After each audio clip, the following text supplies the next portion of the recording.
tout comme le Père Céleste vous protège. Vous avez pour devoir, vous avez pour responsabilité, père de famille, de protéger vos enfants. Et les enfants doivent sentir cette protection. Tout comme nous disons, Dieu est pour nous un refuge, nos enfants doivent pouvoir dire aussi, mon papa est mon refuge et mon appui, un secours qui ne manque jamais dans la détresse. Le père de famille, dans son rôle de protecteur, doit prendre soin de sa famille. C'est d'ailleurs l'une des raisons qui me porte toujours à conseiller aux jeunes hommes qui ont l'intention de prendre femme, de se préparer professionnellement d'abord. Car vous devez prendre soin de votre femme et de vos enfants.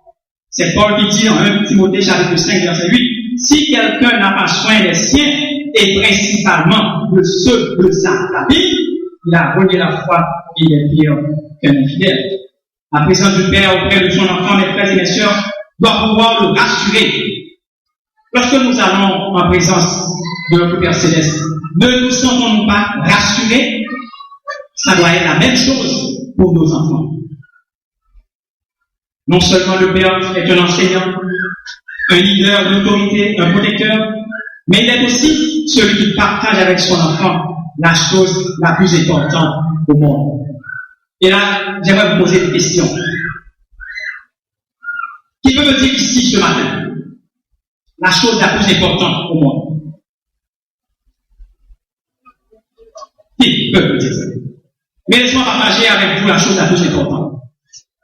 La chose la plus importante au monde, c'est de se rappeler que la chose la plus importante doit demeurer la chose la plus importante. La chose la plus importante au monde, c'est de se rappeler que la chose la plus importante doit demeurer la chose la plus importante. Alors pour nous, papa, pour un père de famille, c'est quoi cette chose qui doit demeurer la chose la plus importante? Toujours. Vous savez, dans le monde occidental, moderne, on dit que la chose la plus importante, c'est le bonheur. Être heureux. Tout le monde cherche le bonheur. Tout le monde cherche à être heureux. Mais la Bible ne le dit pas. Beaucoup de parents le pensent aussi. Moi aussi. Parce que nous disons, pourvu que nos enfants soient heureux. Vous savez, cette philosophie est moderne. Car autrefois, ce n'est pas ici. Autrefois, il y avait des valeurs. Il y avait des valeurs de noblesse, des valeurs de sacrifice. Et nous n'avons qu'à nous rappeler du naufrage du Titanic. Lors du naufrage du Titanic, on disait, les femmes et les enfants d'abord. J'en doute fort, si ce matin, Titanic devait couler, si ce serait la même philosophie. J'en doute fort. Alors maintenant, c'est moi, c'est mon, c'est ma famille. Et en anglais, on dit me, myself and I. C'est comme ça.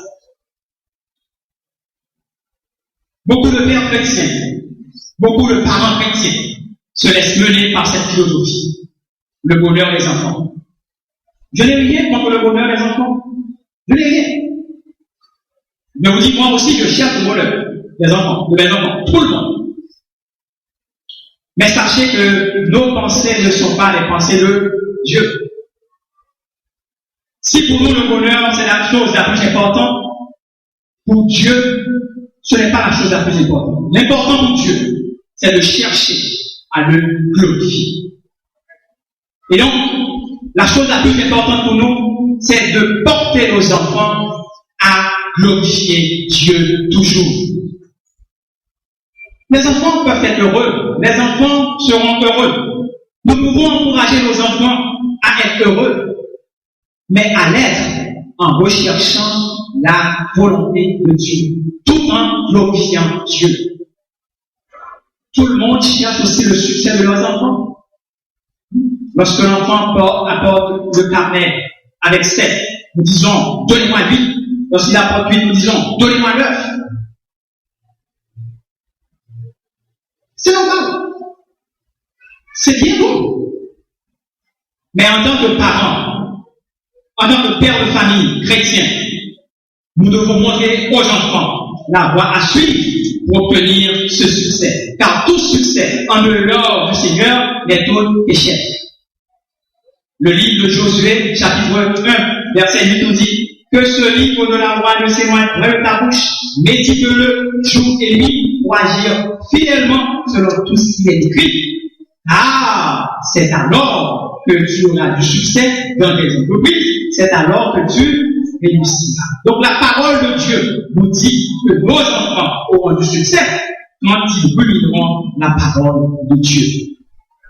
Ce matin, cher papa, que l'on fête chez vous, que l'on vous fête chez vous ou pas, que vous soyez considérés ou pas, vous n'avez pas à vous plaindre. Vous devez savoir que c'est une bénédiction d'être père de famille. Et comme toute bénédiction est accompagnée de responsabilités, vous avez tout devoir de répondre à vos responsabilités et de l'être fiers. Si ce matin on n'a pas été le papa en or qu'on aurait dû être, est-ce fini pour autant? Non, ce n'est pas fini. Nous allons nous donner une nouvelle chance. Et je demande à chaque épouse ce matin, à chaque enfant ce matin, de donner une nouvelle chance au papa. Nous avons affaire à un Dieu qui relève, à un Dieu qui prend toujours la chance de faire toutes choses nouvelles, et un Dieu qui donne toujours une nouvelle chance. Alors, cher papa, comme moi, prenons la décision ce matin de recommencer avec nos enfants, de recommencer avec notre femme.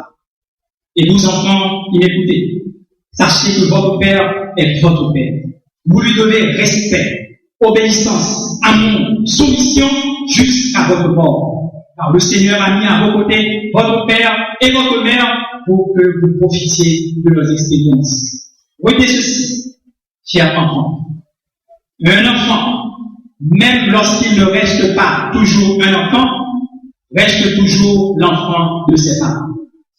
À l'occasion de cette période de fête des pères, à l'occasion de notre journée de famille, je veux une nouvelle fois demander à chaque papa de reconsidérer leur façon de se comporter dans la maison.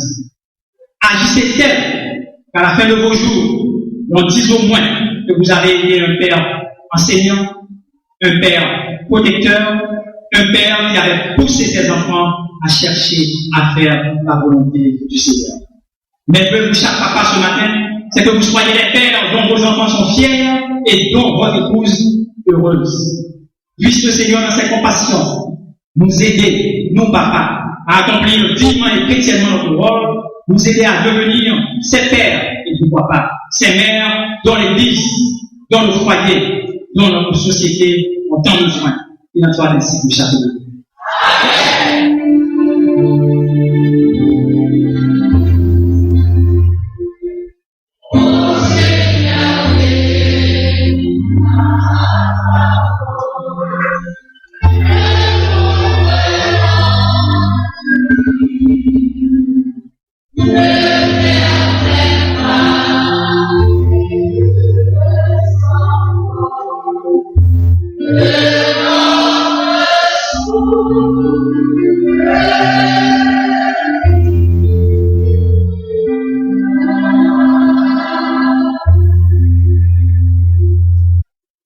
Par le Saint-Esprit, nous avions le bon écho de la parole entendue ce matin, et en particulier que nous soyons des papas enseignants, des papas protecteurs, mais aussi des papas qui poussent leurs enfants à accomplir la volonté du Seigneur.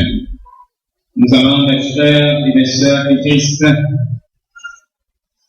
avancer vers la fin de ce culte tout en ayant en tête la prédication du jour.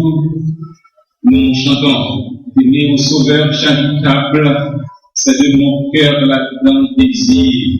Seigneur, ta grâce est redoutable, qui ne veut pas la saisir. Ô Seigneur, en ce jour suprême, ton enfant saisira ta main. Car toi seul est toujours le même, hier, aujourd'hui, demain. Alors que les membres de Sarah Hippolyte s'avancent pour recueillir cette deuxième offrande, offrande qui nous donnera les moyens nécessaires pour le transport collectif de l'Église. N'oubliez pas que l'opération de Yakoken est honnête de tout genre et s'il vous plaît, vos pièces de 20 centimes d'une goutte.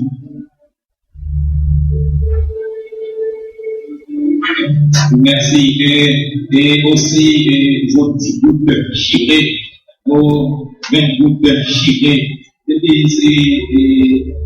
Depuis c'est ça qui pas bon, ou bien on va canceller ensemble avec les côtés, non bien moyen pour que nous capable et utilité s'il vous plaît que ce moyen nécessaire. Chapitre 15, chant d'espérance, édition française, correspondant au 75 sur les ailes de la foi et pratique populaire de numéro 212.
Yes.